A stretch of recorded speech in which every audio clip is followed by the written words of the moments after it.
Hello students, welcome to account street and this is video number 30। और इस video में हमने जीएसटी टॉपिक को आगे बढ़ाएंगे।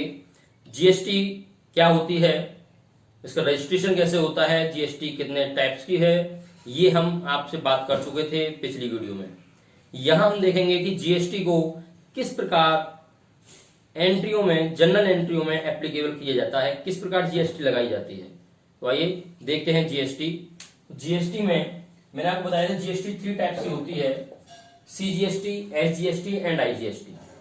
ये भी मैंने आपको बताया था कि सीजीएसटी और एसजीएसटी ये आपकी इंट्रा स्टेट सप्लाई पर लगाई जाती है, यानी कि जहां पर एक ही राज्य के अंदर जितनी भी सप्लाई की जा रही है गुड्स की, वहां पर सीजीएसटी और एसजीएसटी लगाई जाती है, जो 50-50% में होती है। आईजीएसटी हमारी इंटर स्टेट सप्लाई पर होती है, जो कि एक स्टेट से दूसरे स्टेट में अगर सप्लाई की जा रही है तो वहां पर आईजीएसटी का यूज किया जाता है। ओके, तो यहां पर जब यूज किया जाता है तो कैसे लगाई जाती है वो ध्यान देंगे। देखिए, सीजीएसटी हो, एसजीएसटी हो या आईजीएसटी हो, तीनों में इनपुट और आउटपुट का यूज किया जाता है। कैसे किया जाता है, अगर मान लीजिए आप गुड्स परचेज कर रहे हैं तो आप जीएसटी पेड करेंगे। अगर जीएसटी हम पेड करते हैं तो ऐसी सिचुएशन में इनपुट का यूज किया जाएगा।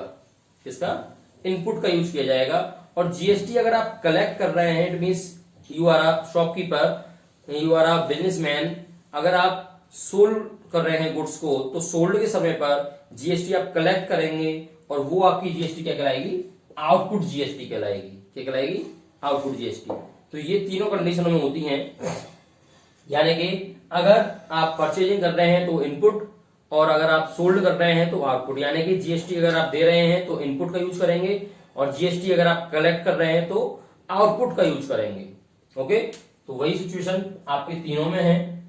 तीनों इनपुट हो सकती हैं, तीनों आउटपुट भी हो सकती हैं, वो डिपेंड करता है एंट्री के ऊपर। तो आइए कुछ एंट्री इससे रिलेटेड हम करते हैं। 3 एंट्री मैंने आपके सामने दी हुई है।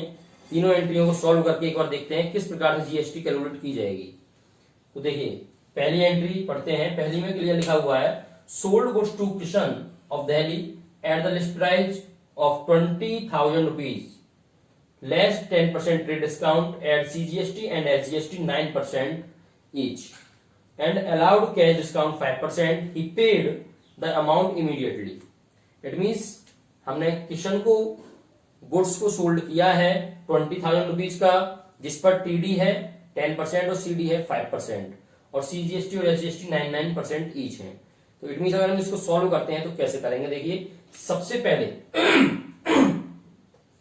आप नोट करेंगे लिस्ट प्राइस आपके पास 20,000 रुपीज की है, एंड देन उसके बाद ट्रेड डिस्काउंट को लेस किया जाएगा। 20,000 का 10%, it means 2,000 rupees, value I 18,000 rupees. Okay, इसके बाद कैश डिस्काउंट को लेस किया जाएगा जो कि 5% है। ओके, सो 18,000 का 5% कितना? 900 रुपीज, इट मीन 17,100। जब हमारे पास ट्रेड डिस्काउंट और कैश डिस्काउंट दोनों लेस कर दिए जाएंगे तो उसके बाद हम सीजीएसटी और एसजीएसटी को ऐड करेंगे।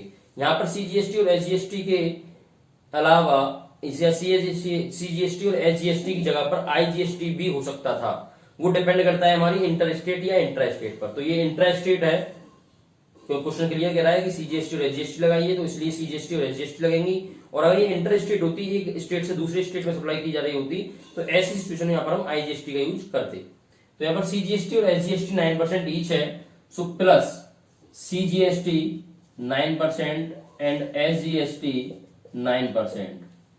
और ये जो 9% कैलकुलेट की जाएगी वो की जाएगी 17,100 रुपीज पर। इस पर 17,100। तो 17,100 का आप 9% कैलकुलेट करेंगे तो वो निकल के आएगा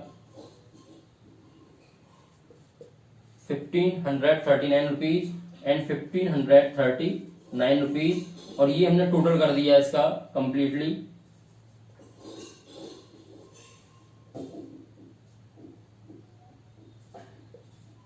20,178 रुपीज।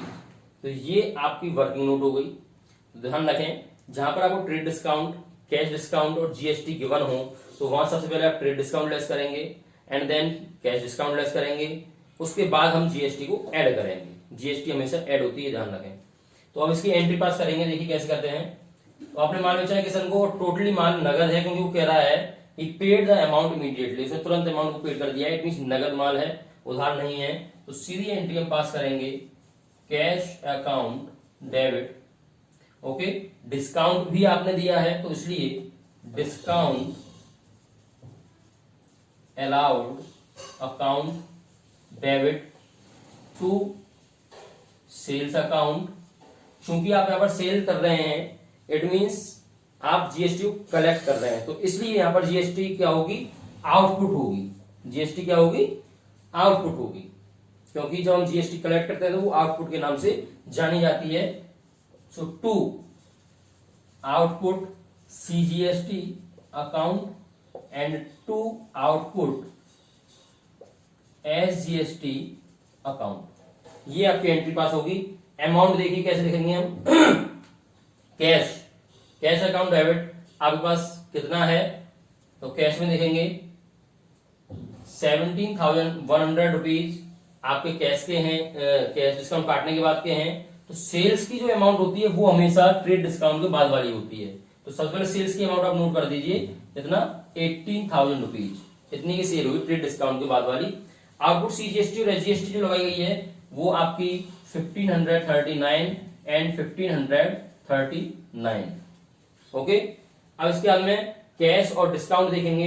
तो कैश हमारे पास कितने रुपए का है, कैश है हमारे पास कितना 20,178 रुपीज, ये आपके पास कैश आया है, और डिस्काउंट आपका 900 रुपीज का। अब आप डेबिट साइड का और क्रेडिट साइड टोटल कर लीजिए, आपका जो टोटल होगा वो सेम होगा। ओके, तो ये आपका पहली एंट्री क्लियर हो गई। दोबारा बता देता हूं, यहां पर हम सेल कर रहे हैं तो इसलिए जीएसटी हम कलेक्ट करेंगे, इसलिए यहां पर जीएसटी आउटपुट के अंतर्गत आई है और क्रेडिट हुई है। ओके, सेल्स के साथ आई है। क्लियर। आइए सेकंड देखते हैं, bought goods for cash 10,000 rupees and IGST 12%। तो देखिए यहाँ पर क्लियर कह रहा है कि आपने माल नगद खरीदा है और 12% आईजीएसटी उस पर लगानी है। तो ये परचेजिंग की एंट्री हो गई, तो ये सीधी एंट्री पास कर देंगे, वर्किंग नोट की आवश्यकता नहीं है। परचेज अकाउंट डेबिट, जब आप गुड्स परचेज करेंगे तो आप जीएसटी पेड करेंगे। जब आप गुड्स परचेज करेंगे तो जीएसटी आप पेड करेंगे, और पेड करेंगे तो इसलिए इनपुट होगी, और इनपुट क्या होगी, डेबिट होगी। इनपुट आईजीएसटी अकाउंट, यहाँ पर आईजीएसटी आपको गिवन है तो इसलिए सीजीएसटी एसजीएसटी की आवश्यकता नहीं है, सीधा इनपुट आईजीएसटी अकाउंट डेबिट। और टू कैश अकाउंट। ओके, कितने रुपए का गुड्स है, 10,000 रुपीज का गुड्स है, उस पर 12% की यानी कि 1200 रुपीज की आईजीएसटी लग गई, टोटल 11,200 रुपीज आपने कैश में डाल दिया। ये एंट्री आप क्लियर होगी। यहाँ पर माल खरीद रहे हैं इसलिए आईजीएसटी हम यहाँ पर देंगे, पेड करेंगे तो इसलिए वो इनपुट हुई है। So input IGST account debit.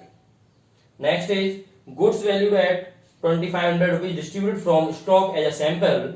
These goods were purchased paying CGST and SGST at the rate of 9% each.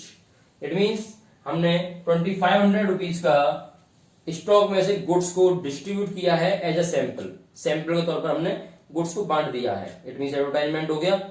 और जो गुड्स बांटा है वो गुड्स हमने जब खरीदा था तो उस पर सीजीएसटी और एसजीएसटी 9% ईच के अकॉर्डिंग लगी थी। तो ऐसी सिचुएशन में क्या एंट्री पास होगी, तो देखिए एडवर्टाइजमेंट एक्सपेंस है सबसे पहले तो नोट करेंगे आप, advertisement expenses account debit. Okay, advertisement expenses account debit to purchase account, क्योंकि आपका जो गुड्स गया है वो स्टॉक में से गया है इसलिए टू परचेज अकाउंट, परचेज आपकी कम हो जाएगी, जो गुड्स है आपका वो कम हो जाएगा। तो जब आपने परचेजिंग की थी उस समय सीजीएसटी एसजीएसटी 9% रही थी, तो इसलिए यहाँ पर परचेज के साथ ही हम सीजीएसटी और एसजीएसटी को शो कराएंगे जो कि आपने उस समय पर दी थी जीएसटी, तो इसलिए इनपुट के नाम से ही आएगी और परचेज के साथ में आएगी। सो हम क्रेडिट साइड में to input CGST account and to input SGST account show करेंगे। और अमाउंट आपकी कितनी हो गई, 2,500 रुपीज आपकी परचेज की हो गई, और 9% CGST आपने दी थी, it means 225 rupees and 225 rupees. Okay, तो ये हो गया आपका 2950 रुपीज। ठीक, एंट्री क्लियर। तो इसी प्रकार से रिटर्निंग की जो एंट्रियां होती हैं उनमें भी इसी प्रकार से इनपुट और आउटपुट आपकी क्रॉस में पहुंच जाएंगे। यानी कि अगर मान लीजिए हम परचेज रिटर्न की बात कर रहे हैं तो परचेज रिटर्न अकाउंट क्या होता है, हमारा क्रेडिट होता है, तो उसके साथ में हम इनपुट सीजीएसटी, इनपुट एसजीएसटी या इनपुट आईजीएसटी का यूज करेंगे, क्योंकि जब हम गुड्स रिटर्न करते हैं तो ऐसी सिचुएशन जो उन्होंने खरीदा होगा तो वहां जीएसटी दी होगी। ठीक है, वैसे ही सेल्स रिटर्न भी, सेल्स रिटर्न डेबिट होती है तो उसके साथ में आउटपुट सीजीएसटी, एसजीएसटी या आईजीएसटी का हम यूज कर सकते हैं। तो ये आपकी तीनों एंट्री क्लियर हो गई होंगी, इसमें कोई दिक्कत नहीं रही होगी। तो यहां पर हम बात करते हैं जीएसटी में ज्यादा कुछ नहीं है, सिंपल है, बस केवल आपको यूज क्या करना है। अगर आप जीएसटी दे रहे हैं तो इनपुट का यूज करेंगे और जीएसटी हम कलेक्ट कर रहे हैं तो आउटपुट का यूज करेंगे। ओके, और कुछ एंट्री ऐसी होती है इन पर जीएसटी एप्लीकेबल नहीं होती है, जीएसटी नहीं लगाई जाती है। जैसे इंटरेस्ट में जीएसटी का कोई मतलब नहीं होता है, बैंक से रिलेटेड एंट्री में जीएसटी का कोई मतलब नहीं होता है, बिजनेस स्टार्टेड में भी जीएसटी का कोई मतलब नहीं होता है, तो इनमें हम जीएसटी नहीं लगाएंगे। ओके, मेनली जीएसटी आपकी सेलिंग, परचेजिंग या कोई अदर एक्सपेंसेस या लॉस के साथ में हम यूज कर सकते हैं। स्टॉक हमारा कम हो रहा है तो यूज कर सकते हैं। ओके, तो जीएसटी आपकी यही है। इससे रिलेटेड जितने भी आपके प्रैक्टिकल प्रॉब्लम्स हैं वो आप करके देखें ज्यादा से ज्यादा। अगर कोई प्रॉब्लम आए तो कमेंट बॉक्स थ्रू आप पूछ सकते हैं। ओके, तो इस जीएसटी टॉपिक को यहीं पर फिनिश करते हैं, क्योंकि ज्यादा डीपली आपकी बुक में भी नहीं दिया हुआ है। नेक्स्ट वीडियो में नेक्स्ट चैप्टर के साथ मिलते हैं, तब तक के लिए आप वीडियो को अच्छे से देखें, जीएसटी पर रिवीजन करें। ओके, वीडियो अच्छी लगी तो लाइक जरूर करें, सब्सक्राइब करें। Thank you so much.